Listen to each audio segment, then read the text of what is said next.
جو دکھ دیا گیا ہے اس کا مثال تاریخ میں نہیں، مگر ہمیں پاکستان کو قائم رکھنے کے لیے ابھی اور قربانی کرنا ہوگی۔ مسلمان مصیبت میں گھبرایا نہیں کرتا۔ ہم تجھ سے وعدہ تجھ سے وعدہ کرتے ہیں، آج کے دن ہم تجھ سے وعدہ کرتے ہیں، تجھ سے وعدہ کرتے ہیں۔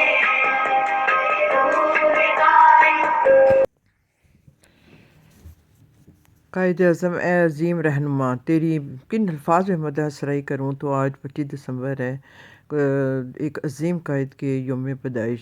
لاکھوں قربانیاں دے کے یہ ملک بنایا، اس کی خاطر آپ نے تن من دھن کی بازی لگا دی، ایسے ایسے فعل پیش کیے، دفعات پیش کی کہ انگریز بھوکھلا گیا، اور جو ہندو اور سکھ وہ حیرت زدہ رہ گئے۔ ایک پرعزم انسان اور کمزور صحت کے باوجود دن رات کام کیا، اور ان کا قول تھا کہ کام کام اور صرف کام۔ ڈاکٹروں نے آرام کا مشورہ دیا اور یہاں تک کہہ دیا کہ آپ کی زندگی کے چند ماہ ہیں۔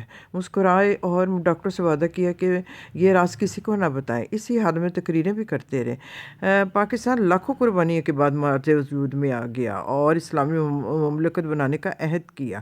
ماؤں کے بیٹے قربان ہو گئے، 9 بیٹیوں کے سہاگ اجڑ گئے، ماں باپ کو بچیوں سے زخمی کر کے پھینک کر ان کے سامنے ان کی چیختی چلاختی نوجوان بیٹیوں کو لے گئے، خون جگر دیکھ کر اس ملک کو بنایا اور ہم ایک علیحدہ ملک کے مالک بنے۔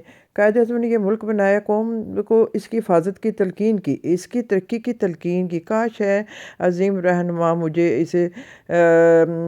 ان کو اس سنبھالنے کی مہلت ملتی تو ہم بھی مائع ناز ایک ملک بن جاتے، لیکن انہیں اتنی مہلت ہی نہیں ملی۔ وہ انسان کے میں ایک روپ میں ایک فرشتہ تھے بااصول، ان کا تبھی تو ان کے نام کو ساتھ رحمت اللہ لگتا ہے۔ ان کا قول تھا کہ یہ بات کرنے سے پہلے سوچو اور 100 بار سوچو، لیکن اگر ایک دفعہ ارادہ کر لو تو پھر اس پر ڈٹے رہو۔ ایسی کہانیاں چھوڑ کر وہ راہ حق پر جانسار ہو گئے۔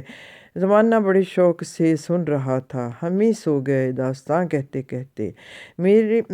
اگر ملکی حالات اور سیاست پر نظر ڈالی جائے تو بات بہت لمبی ہو جاتی ہے۔ اور پھر قائد اعظم کا فرمان ہے کہ اچھا میری بہنوں، ہم ذرا سوچیں کہ ہم اپنے فرائض پورے کر رہے ہیں، ان راہوں پہ چل رہے ہیں جو ہمیں قائد اعظم نے بتائی ہیں۔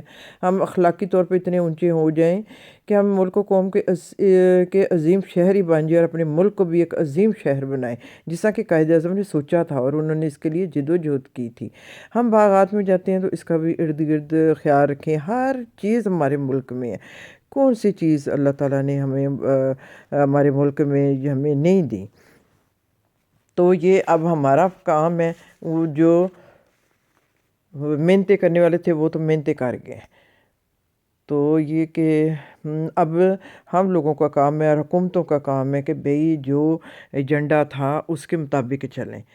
اور کرسمس کے موقع پہ میں یہ کہوں گی بسم اللہ الرحمن الرحیم، کہ جو کرسچن بہن بھائی ان کو ان کے تہوار کی بہت بہت مبارک ہو، اور پر میں یہ کہوں گی اس موقع پر بسم اللہ الرحمن الرحیم، قل هو اللہ احد اللہ الصمد لم یلد ولم یولد ولم یکن لہ کفوا احد۔ میری بہنوں، کس کس کا رونا روئیں، قائد اعظم تیری روح سے شرمندہ ہیں، اندلی مل کے کریں آہو زاریاں، تو ہائے گل پکار میں پکاروں ہائے دل۔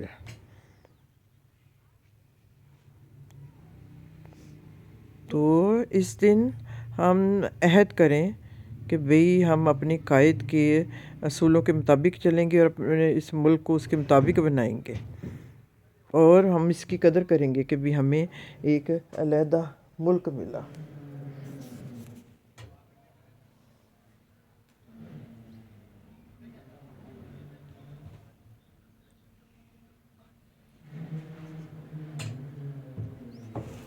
تو یہ دیکھیں پہاڑ، پانی، کتنا حسین ہمارا ملک ہے. تو لیکن یہ کہ بھی کیا ہمیں اس کی قدر ہے؟ تو کیا ہم نے قائد اعظم کو بھلا دیا ہے؟